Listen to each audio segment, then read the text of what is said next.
There once lived a man and his wife who had long wished for a child, but in vain. Now there was at the back of their house a little window which overlooked a beautiful garden full of the finest vegetables and flowers. But there was a high wall all around it, and no one ventured into it, for it belonged to a witch of great might, and of whom all the world was afraid. One day, that the wife was standing at the window and looking into the garden, she saw a bed filled with the finest rampion, and it looked so fresh and green that she began to wish for some, and at length she longed for it greatly. This went on for days, and as she knew she could not get the rampion, she pined away and grew pale and miserable. Then the man was uneasy and asked, "What is the matter, dear wife?" "Oh," answered she, "I shall die unless I can have some of that rampion to eat that grows in the garden at the back of our house." The man, who loved her very much, thought to himself, "Rather than lose my wife, I will get some rampion, cost what it will." So in the twilight he climbed over the wall into the witch's garden, plucked hastily a handful of rampion, and brought it to his wife. She made a salad of it at once, and ate of it to her heart's content. But she liked it so much, and it tasted so good, that the next day she longed for it thrice as much as she had done before. If she was to have any rest, the man must climb over the wall once more. So he went in the twilight again, and as he was climbing back, he saw, all at once, the witch standing before him, and was terribly frightened as she cried out with angry eyes, "How dare you climb over into my garden like a thief and steal my rampion?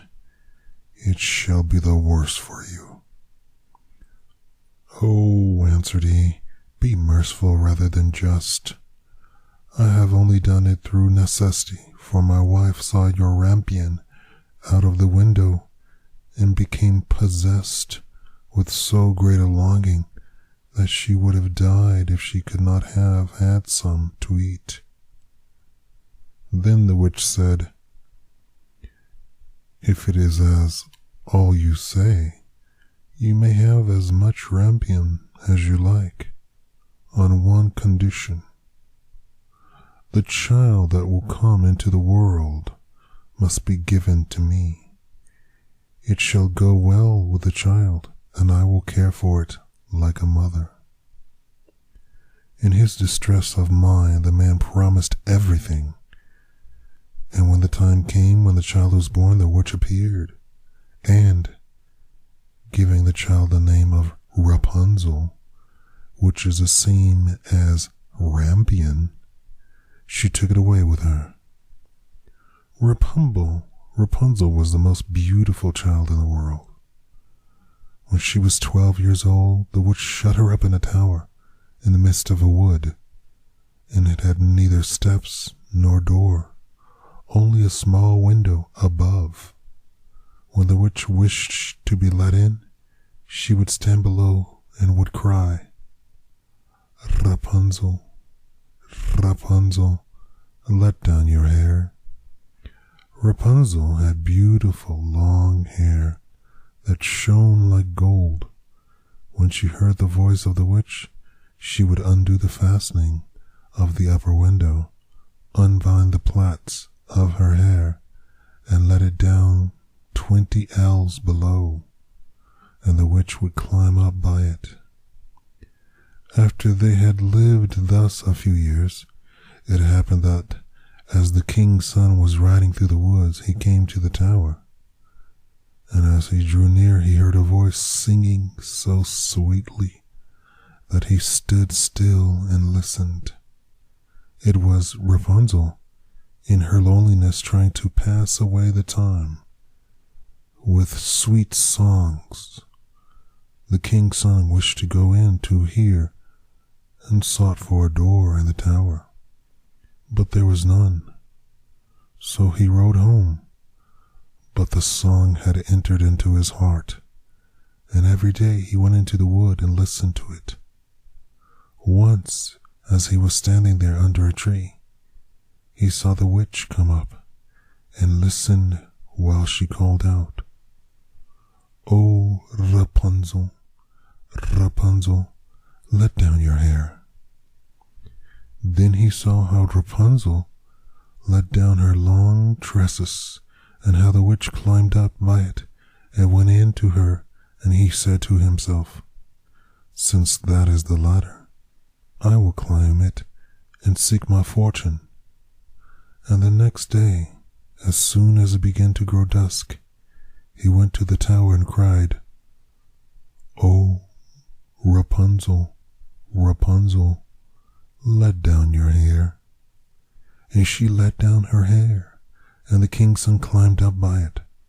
Rapunzel was greatly terrified when she saw that a man had come in to her, for she had never seen one before. But the king's son began speaking so kindly to her, and told her how her singing had entered into his heart, so that he could have no peace until he had seen her herself. Then Rapunzel forgot her terror, and when he asked her to take him for her husband, and she saw that he was young and beautiful, she thought to herself, "I certainly like him much better than the old mother, Gothel." And she put her hand into his hand. She said, "I would willingly go with thee, but I do not know how I shall get out. When thou comest, bring each time a silken rope, and I will make a ladder, and when it is quite ready, I will get down by it out of the tower, and thou shalt take me away into thy horse." They agreed that he should come to her every evening, as the old woman came in the daytime. So the witch knew nothing of this until once Rapunzel said to her unwittingly, "Mother Gothel, how is it that you climb up here so slowly, and the king's son is with me in a moment?" "Oh, wicked child," cried the witch, "what is this I hear? I thought I had hidden thee from all the world, and thou hast betrayed me." In her anger she seized Rapunzel by her beautiful hair, struck her several times with her left hand, and then grasping a pair of shears in her right, snip, snap.